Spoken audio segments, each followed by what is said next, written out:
خودی هم مکملاتی جدی روزها بخیر بدی. وكملت جدية متبجين تعدل في فان هافالا بويا تعدل اوجلان بويا اوجلان يخدان حقا طلبة حقي خدك عالمك حقي وينادي خلق واند كوجا او دفاع خدكن يعني قانون الدنيا خدها مويدا هاتشي يكوشت ادي تري مجبور دفاع خدك اف نسبة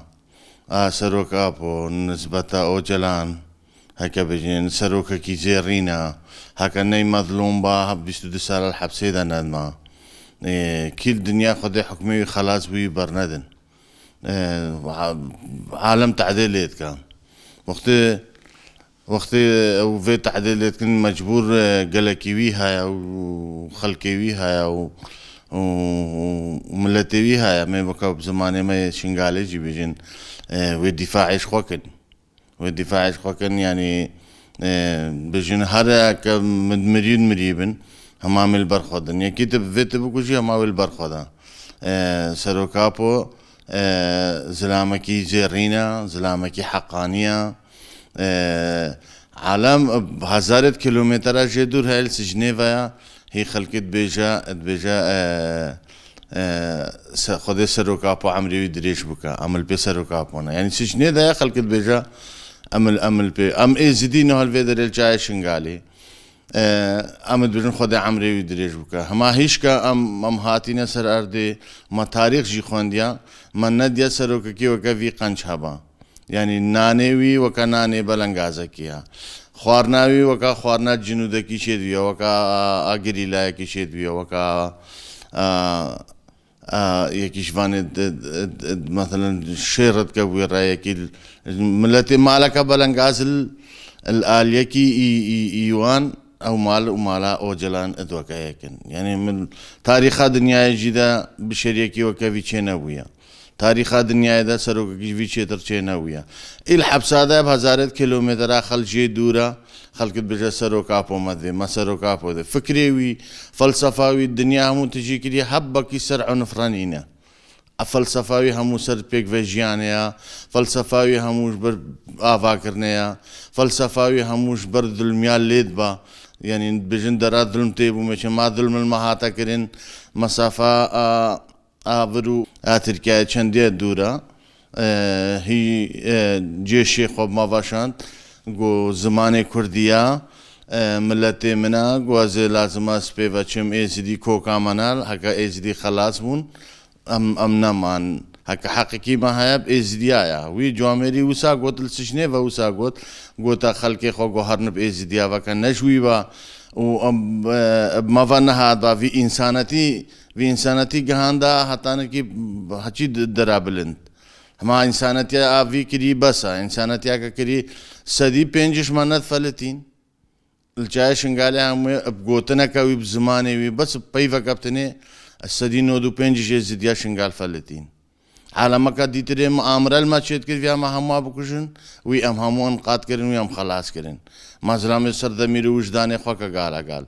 بخدي من نشبر حزبك يزيد بيجم بخدي از بكا كي ربم مزنا بكا كي ربم بخدي بكا كي نلقاي مرش ده بخدي از بكا كي ربم مزنا بكا كي ربم اوجلاني انسانيه بخدي از شيشكا ما التاريخ اجي خوندي ما وكا في سروكك وملوكك ورئيسك نهات يسرار دي وجا ما وقتها كيش دنيا هم وچه ما همو محارباويت دنگه خود هنا متحده منظمات الدولي شينا أمريكا دولة إنساني كان بينا يا عالم يا ناس ورن بنيرن أفشغلي ما يا أفكاري ما يا أم قايمة رش بكن ندو هانا القايمة رش ده بكفنا قايمة رش ده ندو القايمة رش ده خلقي اقتصابت كن القايمة رش ده عالميت كوجن زاروكاش بربري داكا واند بن وتكوجن جنيب زارود كوجن عالمي تيتكن برشيتكن غندا خراتكن باجارا خراتكن امن استقرارنا عين دركدا اف دراف چنيته في آواتكن دراف چنيته جيان تي پیداد با درا هفال بشنته وكا بهاركا خملي تتخملاندن نفسها بهاركا خملي درا هفال شنت خملينين جيوان فردويدا مالد محمو حتى بحوشيد ما هفالت بجنتين بين بامد بين حديقة وقولوا الريحان يعني قايمة رشنا وهايا بس ذلميك السرفي فكري تيتا كرين خودي كارم سعداوان بك وراسي سروقا بورا بيبن امدينا بشكريا ويكن هاقا اش حبسي دركبي ممجين وقا پاگاگيجي قدبين پاگاگي تيرورن پاگاگي نا تيرورن مدوي داخوازي اما جي منظمات الحقوق الانسان وان هينا و اتحاد اوربان هاقا داخوازي دولة دابقن هاقا قاربن سروقا بو اش حبسي دريخن و پاگاگيجي اش ليستا تيروري دريخن برقا پاگاگي السي هشت وقت بشنقال وهادي تشتيقا وان قريبالي منظمات الحقوق الإنسان و دولة دقيجي وسا الشعب خورنا نقر هاقا هاتن إش وقام بجنش دولة ندي نا دولة عراقي جيبون هات شنقالوا مسافة قلقي قد قرنو قلق شهيد دان نزيقا چارستو وهشتي شهيدي هادا ويقاوي والشنقال داين نجبر هاقا قاربن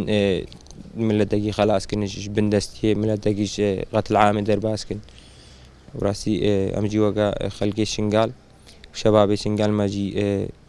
تاخوازيا ماجي ها دولة داوان هكا قاربن تشتاقي بقن جبر هكا بقاقي قد تيرور بي مدجن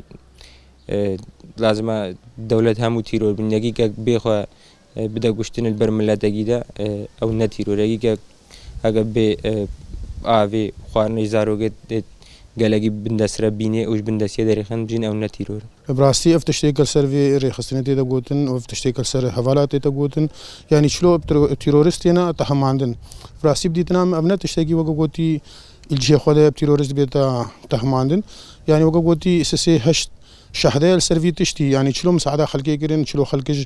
اج نخوشي دري خستن اج برشي دري خستن اج كشتني دري خستن يعني مساعده مثلا انسانيتي ركرن اج